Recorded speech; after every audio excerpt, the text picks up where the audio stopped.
Seigneur, ta parole est grande, elle demeure à jamais.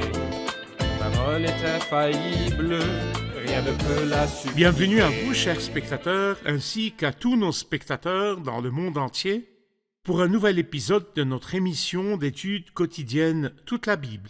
Pour la première fois, le livre d'Ézéchiel est étudié quotidiennement. Au cours de 30 épisodes, nous couvrirons l'étude du livre d'Ézéchiel, l'un des livres des grands prophètes de l'Ancien Testament. Dans le dernier épisode, nous avons terminé le chapitre 2. Aujourd'hui, nous commençons notre étude du chapitre 3. Tout d'abord, permettez-moi d'accueillir notre invité, le serviteur du Seigneur, qui est avec nous dans le studio, frère Youssef Riyad. Bienvenue, frère Youssef. Merci beaucoup, frère Riyad. Bienvenue aussi à nos invités, honorés de vous avoir parmi nous. Nous commencerons notre étude dans quelques instants. Ne quittez pas.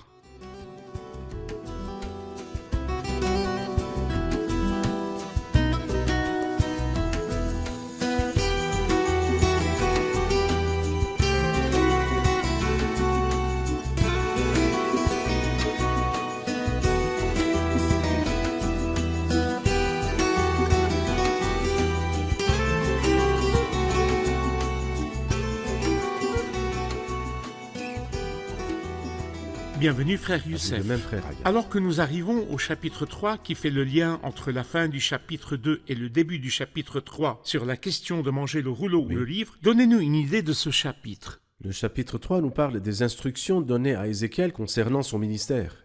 Et la dernière partie, les versets 15 et suivants, présente un avertissement à Israël. Et un ministère pour Ézéchiel en tant que sentinelle. Fils de l'homme, je te donne comme sentinelle à la communauté d'Israël. Donc des instructions pour le ministère d'Ézéchiel auprès du peuple, puis un avertissement au peuple lui-même. Merci.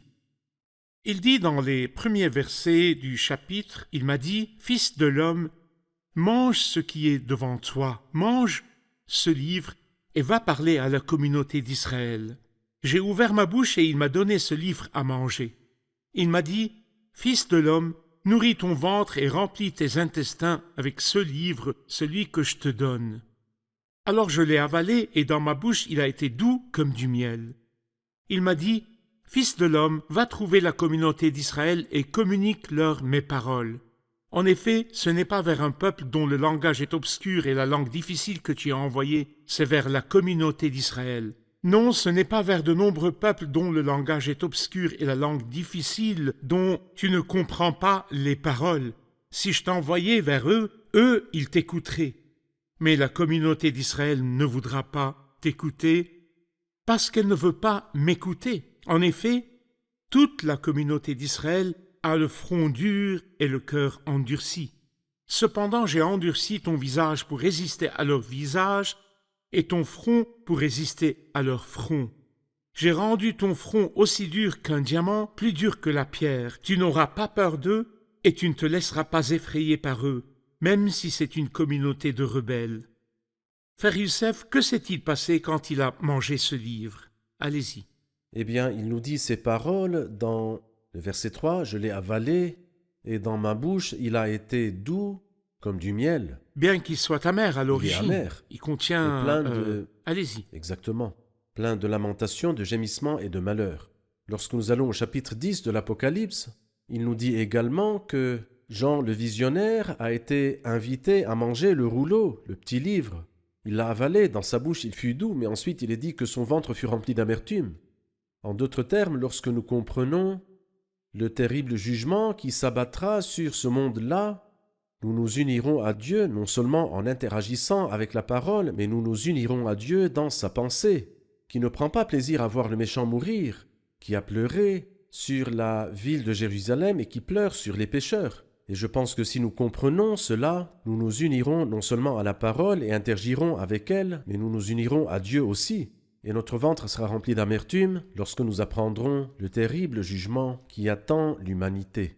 Frère Youssef, pouvez-vous nous indiquer les caractéristiques de ce peuple vers lequel Ézéchiel sera envoyé pour leur parler dans les versets 4 et suivants? Oui, en fait, le Seigneur voulait encourager, il voulait aussi avertir Ézéchiel. C'est-à-dire qu'il voulait lui dire que sa mission était facile, et en même temps, il voulait lui dire que sa mission n'était pas facile. Qu'y avait-il de facile Il lui dit deux choses. En effet, ce n'est pas vers un peuple dont le langage est obscur et la langue difficile que tu as été envoyé. Tu as été envoyé à ton propre peuple, dans sa langue que tu connais. Ensuite, au verset 6, non, ce n'est pas vers de nombreux peuples. Tu iras vers ton peuple. C'est pourquoi c'est très facile. Tu vas parler à des gens que tu connais, au peuple de ton pays. Ça ne devrait pas être difficile. Il ne lui a pas dit d'aller au Tibet ou bien chez les Esquimaux. Il lui a dit va vers ton peuple. Mais en même temps, il veut lui dire que la mission n'est pas facile. Alors il lui dit, au verset 6, si je t'envoyais vers eux, ils t'écouteraient. Mais la communauté d'Israël ne voudra pas t'écouter. Donc Dieu voulait lui dire, fais attention, la mission est difficile. Et quelle est donc cette difficulté ? C'est que bien que les paroles soient faciles et très claires, malheureusement ces paroles-là ne seront pas acceptées par le peuple. Et cela me rappelle les paroles du Christ qui dit dans Luc chapitre 10, « J'ai accompli de très nombreux miracles à Chorazin et à Bethsaïda et à Capernaum. Si ces miracles avaient été accomplis dans Tyr et dans Sidon, elles se seraient repenties depuis longtemps et seraient restées à ce jour. Mais malheureusement, bien que j'ai œuvré, bien que j'ai parlé, bien que j'ai enseigné, mais malheureusement, les villes dans lesquelles il avait fait la plupart de ces miracles n'avaient pas changé d'attitude. Il dit la même chose à Ézéchiel, tu iras. Et les paroles sont faciles et c'est un peuple que tu connais et ils te connaissent et tu parles leur langue. Mais malheureusement, ils n'ont pas du tout voulu écouter parce que c'est un peuple rebelle. Frère Youssef, on dit toujours des gens qui n'écoutent pas la parole de Dieu, qui n'écoutent pas la parole de Dieu, mais le pire, c'est quand on dit d'une personne qu'elle ne veut pas écouter la parole de Dieu. Dites-nous, s'il y a d'autres chances pour ceux qui n'ont pas voulu écouter la parole de Dieu, quelqu'un a décidé pour lui-même, je ne veux pas de Dieu ni de la parole de Dieu. Je dis avec beaucoup de regret, frère Hayat, que Satan possède un évangile corrompu, avec lequel il enseigne aux hérétiques qu'il existe en fait une autre chance de repentance, c'est-à-dire la restitution, la réconciliation et la restauration totale dans le futur, que tous les pécheurs seront finalement sauvés, ou selon lequel ils reviendront une autre vie, une à la vie et chance. se verront offrir une autre chance. Et en fait, ceci est un évangile satanique. Satan a-t-il un évangile? Non, c'est un évangile qui mène à la perdition. Tout comme lorsqu'il a dit à Ève, mange de cet arbre et tu ne mourras pas. Elle a quand même mangé de cet arbre et nous connaissons les conséquences si amères que pas seulement Ève, mais tous les enfants d'Ève, tous les enfants d'Adam, toute l'humanité ont récolté.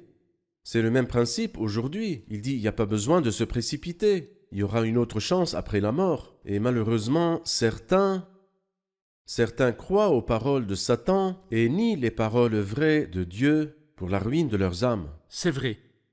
Dans les versets 8 et suivants, après avoir parlé du refus du peuple d'écouter la parole de Dieu, il dit au verset 8 « Cependant j'ai endurci ton visage pour résister à leur visage ». Peut-être, frère Youssef, que cela nous montre la nature du ministère d'Ézéchiel, par opposition à celui de Jérémie, l'homme qui pleure et se lamente beaucoup.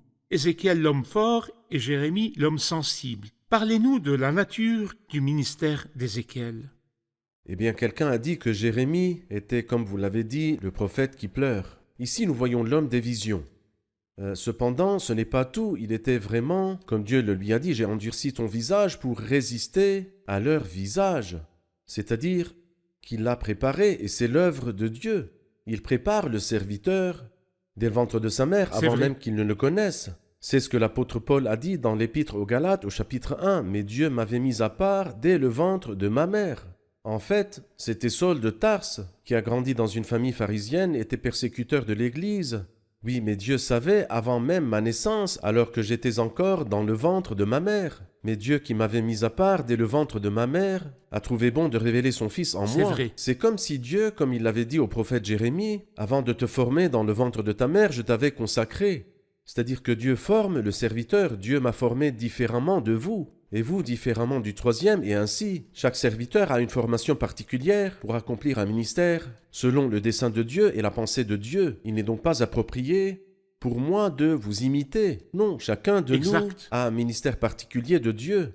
Il l'a façonné afin qu'il soit adapté à ce ministère. Ézéchiel ne peut pas faire le ministère de Jérémie, pas plus que Jérémie ne peut faire celui Ainsi, le Seigneur prépare le serviteur en fonction de ceux vers qui il est envoyé et la nature du message qu'il porte ou qu'il porte aux autres. Tout à fait. Ainsi, Ézéchiel a une nature particulière dans ce ministère. Je vous ai posé la question avant votre réponse. Quelle était sa nature et vers qui était-il envoyé pour qu'ils soient adaptés l'un à l'autre? Eh bien, permettez-moi de confirmer ce que vous dites. En fait, lorsque David est parti pour combattre Goliath, Saül a voulu reproduire un autre Saül, alors il l'a revêtu de ses vêtements et de son Pour armure créer afin Saül II. qu'il devienne Saül numéro 2 et qu'en cas de victoire, ce soit Saül le vainqueur. Puis David a voulu marcher et lui a dit « Non, je n'y suis pas habitué. Laisse-moi être moi-même, laisse-moi être tel que Dieu m'a formé. Je vais utiliser le bâton, je vais utiliser la fronde, la pierre lisse. » Et en effet, le Seigneur l'a utilisé et il a remporté une grande victoire. Donc vous et moi, si nous laissons Dieu nous façonner et C'est nous vrai. utiliser, il fera des merveilles à travers nous. La nature du ministère de Ézéchiel est de servir un peuple rebelle. Et il était obligé d'être beaucoup plus dur que ce peuple-là. En effet. C'est pourquoi il a parlé qu'ils écoutent ou qu'ils n'écoutent pas. Imaginez quelqu'un d'aussi sensible que Jérémie, bien qu'il n'ait pas rencontré les difficultés qu'Ézéchiel avait rencontrées. Pourtant, à maintes reprises, il a présenté sa démission C'est à vrai. Dieu, comme certains l'imaginent, présentant sa démission et Dieu lui disant « Laisse ta démission sur mon bureau, parce que tu changeras d'avis. » En effet, Jérémie est revenu et a dit « Non, Seigneur, je continuerai la mission. C'est un honneur de servir Dieu. » Mais ce que je veux dire, c'est que Dieu prépare le serviteur. Il a préparé Ézéchiel avec certaines caractéristiques pour faire face à un peuple difficile, qui ne voulait pas écouter, qui ne voulait pas réagir ni se repentir. Et Dieu est loin d'être pauvre dans ses desseins. Il est très C'est vrai. riche et sait comment préparer chaque instrument de manière à ce qu'il convienne à ceux vers qui il sera envoyé et à la nature du message. Si les constructeurs automobiles fabriquent des voitures pour le désert et des voitures pour les terrains rocailleux, le grand Dieu ne saura-t-il pas comment préparer un serviteur pour telle et telle région si vraiment je le laisse me façonner lui-même comme il le voudra? C'est vrai, nous allons voir un reportage puis prendre une question des invités. L'expression « l'Esprit m'a enlevé » ou « l'Esprit de Dieu m'a enlevé » est une expression magnifique. La question importante que le prophète apprend et que chaque serviteur de Dieu apprend est que l'homme n'a aucune force en lui-même, que par lui-même, l'homme ne peut rien faire. La question n'est pas la force de l'homme, son enthousiasme ou son énergie, mais c'est l'esprit qui dirige et l'homme devient sous le contrôle divin. Cela nous rappelle l'homme parfait, le Seigneur Jésus-Christ, qui était toujours sous la direction du Saint-Esprit. Nous lisons à son sujet « Aussitôt, l'Esprit poussa Jésus dans le désert ». Nous lisons également « Il fut conduit par l'Esprit dans le désert ». L'apôtre Pierre a même expliqué tout le ministère du Christ en disant « Vous savez comment Dieu a déversé une onction de Saint-Esprit et de puissance sur Jésus de Nazareth qui allait de lieu en lieu en faisant le bien et en guérissant tous ceux qui étaient sous la domination du diable parce que Dieu était avec lui. » Nous avons besoin d'un commentaire sur le verset 10. Il m'a dit, Fils de l'homme, que ton cœur accepte et que tes oreilles écoutent toutes les paroles que je te dirai. Nous aimerions un commentaire sur ce verset. Comment doit-il traiter les paroles dans son cœur et ses oreilles, frère Youssef? Allez-y. Eh bien, nous pouvons voir que l'idée de manger est une idée qui est très récurrente dans la parole de Dieu, dans la Bible. Par exemple, dans Matthieu chapitre 4, verset 4, tiré du livre du Deutéronome, l'homme ne vivra pas de pain seulement, mais de toute parole qui sort de la bouche de Dieu. Job, au chapitre 23, au verset 12, dit « J'ai fait plier ma volonté aux paroles de sa bouche ». Jérémie 15, « Tes paroles se sont présentées à moi et je les ai dévorées, ta parole a provoqué mon allégresse, elle a fait la joie de mon cœur. » Alors le serviteur ne doit pas se contenter de lire la Bible de temps en temps. Bien sûr, il doit la lire, mais bien plus que cela, il doit dévorer les paroles. Et quand il les dévore, ici il lui dit que ton cœur les accepte, comprend bien leur sens. Oui. Il doit donc y répondre et interagir avec elles. S'il s'y trouve un message réjouissant pour les repentants, va l'annoncer et avec beaucoup de joie. Tout comme le Christ, dans Luc chapitre 15, mentionne la joie jusqu'à 8 fois. Et s'il s'y trouve quelque chose qui mérite des larmes, fait comme le Christ, dans Luc 19, il a regardé la ville et a pleuré sur elle. Le Christ s'est réjoui dans Luc chapitre 15 et a pleuré dans le chapitre 19. Interagis avec ces paroles, que ton cœur accepte ces paroles et que tes oreilles les écoutent. Va vers les exilés et dis-leur, voici ce que dit le Seigneur l'Éternel. Et en fait, cette expression-là a été répétée auparavant et sera répétée par la suite. Quand vous parlez, dites voici ce que dit le Seigneur l'Éternel, ce n'est pas moi qui parle. C'est vrai. Je ne vous apporte pas mes propres paroles, mais les paroles de Dieu lui-même. Il dit au verset 12, « Puis l'Esprit m'a enlevé et j'ai entendu derrière moi le bruit d'une grande exclamation. Béni soit la gloire de l'Éternel qui se manifeste depuis l'endroit où il réside. Puis l'Esprit m'a enlevé. » J'aimerais savoir comment l'Esprit a agi avec Ézéchiel en particulier et comment l'Esprit a agi avec les prophètes et les saints de l'Ancien Testament en général par opposition à ceux du Nouveau Testament. Car nous entendons souvent dire aujourd'hui « L'Esprit m'a enlevé, l'Esprit m'a plongé dans un état d'inconscience, l'Esprit a mis des mots dans ma bouche sans que je le sache. » Comment l'Esprit agit-il avec les croyants de l'Ancien et du Nouveau Testament? Eh bien, en fait, cette question-là, je ne peux pas l'expliquer. Mais le concept de l'Esprit qui m'enlève se trouve ici dans le livre d'Ézéchiel au chapitre 3. Dans le livre des Actes des Apôtres, l'Esprit du Seigneur enleva Philippe et Philippe se retrouva dans Azote. Dans Marc chapitre 1 verset 13, nous lisons que le Christ, qu'il a été conduit par l'Esprit, par le Saint-Esprit dans le désert. Bien sûr, l'Esprit est Dieu, n'est-ce pas? Et il peut tout faire, il est le Dieu tout-puissant. Mais en ce qui nous concerne, nous ne devons pas prétendre ou bien avoir une trop haute opinion de nous-mêmes. C'est-à-dire que si cela ne s'est pas produit, il est inutile de dire qu'il s'est produit. Oui. Et nous savons très bien qu'il y a beaucoup de gens qui disent « il m'a enlevé, il m'a transporté », alors qu'il ne les a pas enlevés ni transportés. Ils auront certainement des comptes à rendre à Dieu de leurs mensonges. Mais en ce qui nous concerne, nous devons comprendre la parole de Dieu. En effet, concernant Ézéchiel, l'Esprit de Dieu l'a enlevé et l'a transporté dans un endroit précis. Ce qui signifie un transfert géographique d'un endroit à un autre. Absolument.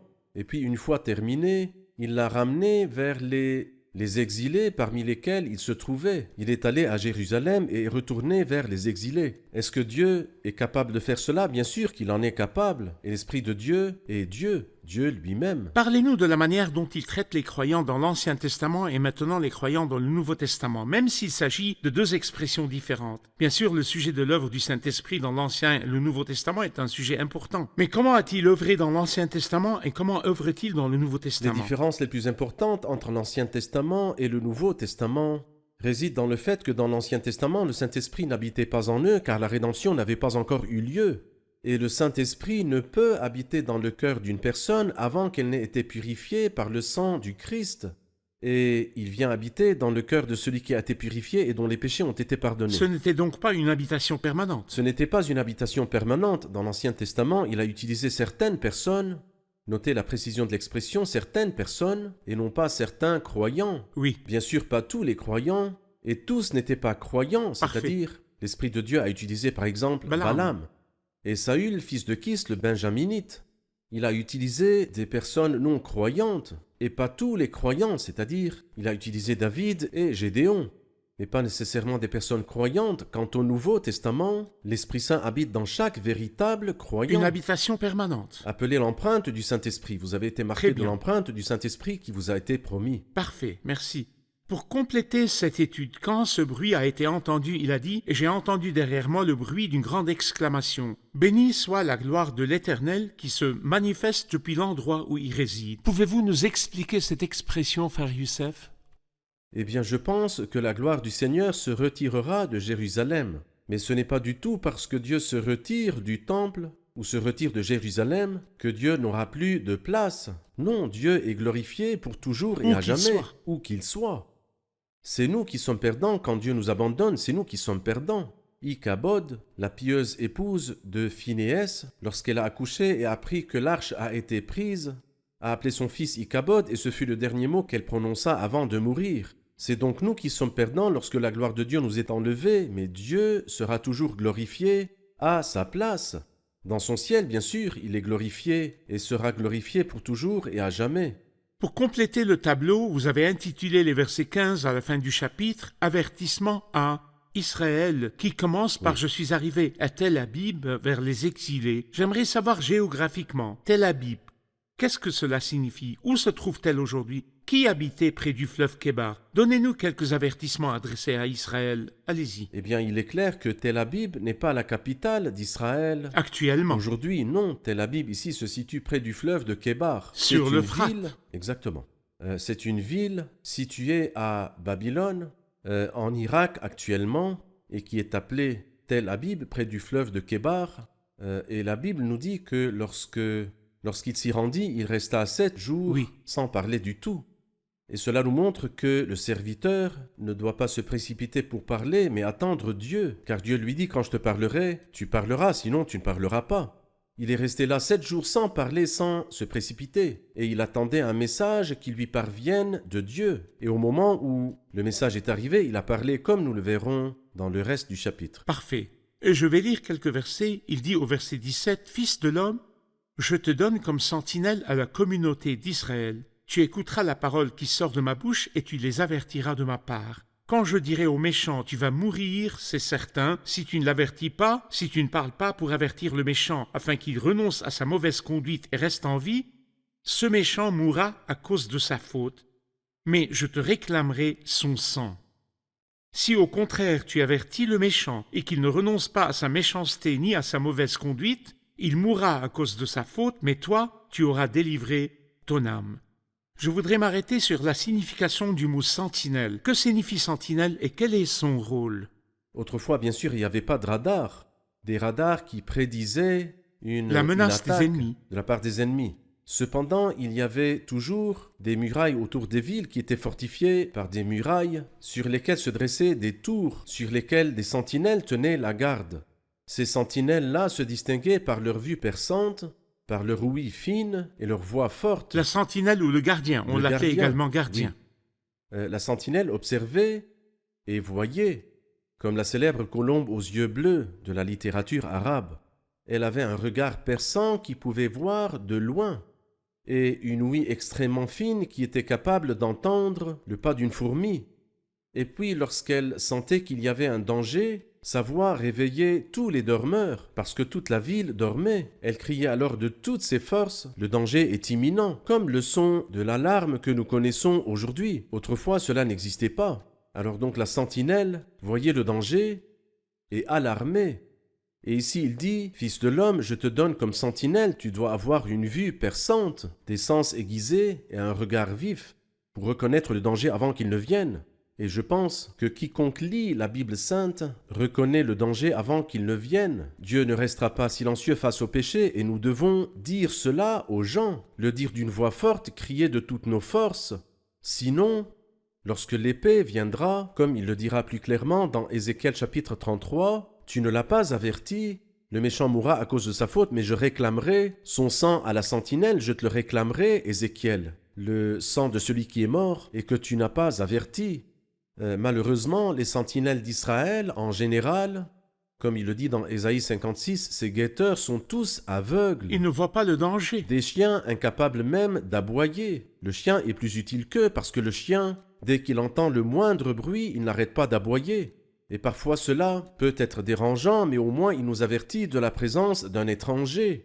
Mais ces guetteurs sont tous aveugles, des chiens muets, incapables d'aboyer. C'est vrai. Frère Youssef, désastreux. la voix qui sort de cette émission devant tous les peuples est-elle la voix de la sentinelle avant le point final, si je puis dire, avant la venue du Seigneur? Certainement. Et j'espère de tout mon cœur que ceux qui entendent l'avertissement, j'espère de tout mon cœur et je prie pour qu'ils prennent ces paroles au sérieux, car ce ne sont pas nos paroles, mais voici ce que dit le Seigneur l'Éternel. Parfait. Prenons une dernière question des invités.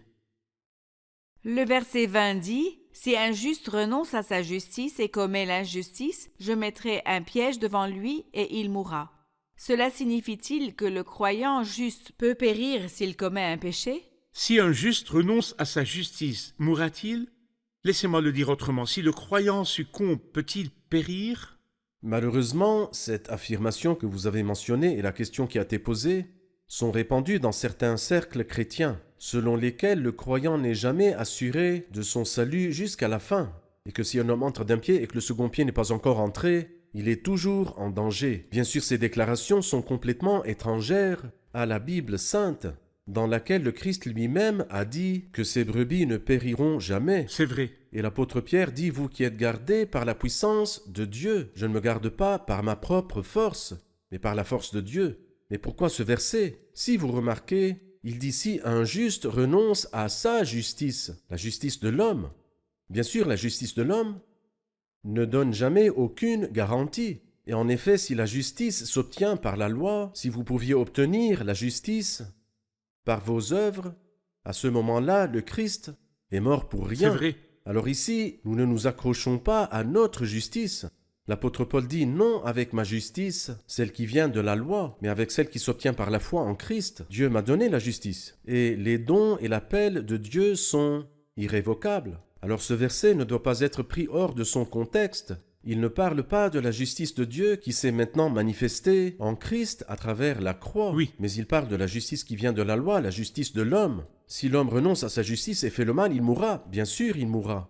Car la personne qui pêche contre un seul commandement est en faute vis-à-vis De l'ensemble. l'ensemble. Parfait. Mais le don gratuit de Dieu, c'est la vie N'est éternelle pas et perdu. c'est irrévocable. Pas du tout. En effet, les dons et l'appel de Dieu sont irrévocables. Merci, frère Youssef. Nous sommes arrivés à la fin de l'épisode. Revoyons-le avec nos invités.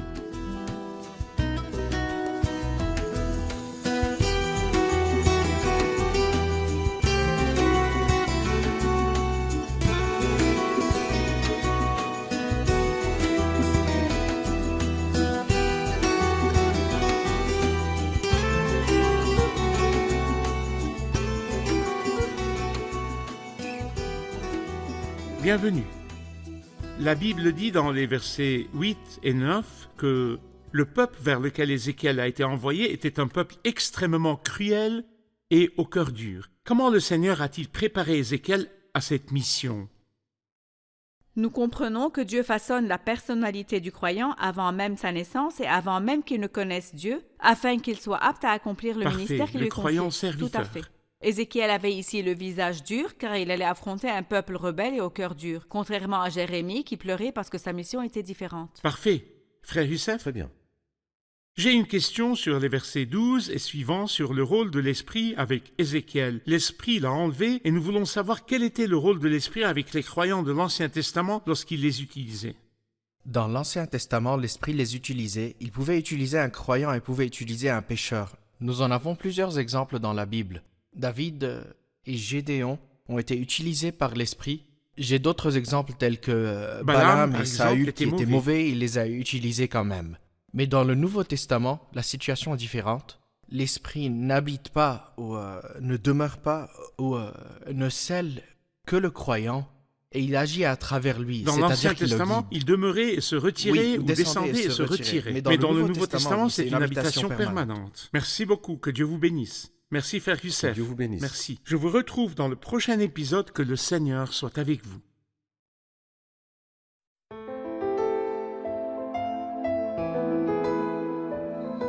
Seigneur, ta parole est grande, elle demeure à jamais. Ta parole est infaillible, rien ne peut la supprimer.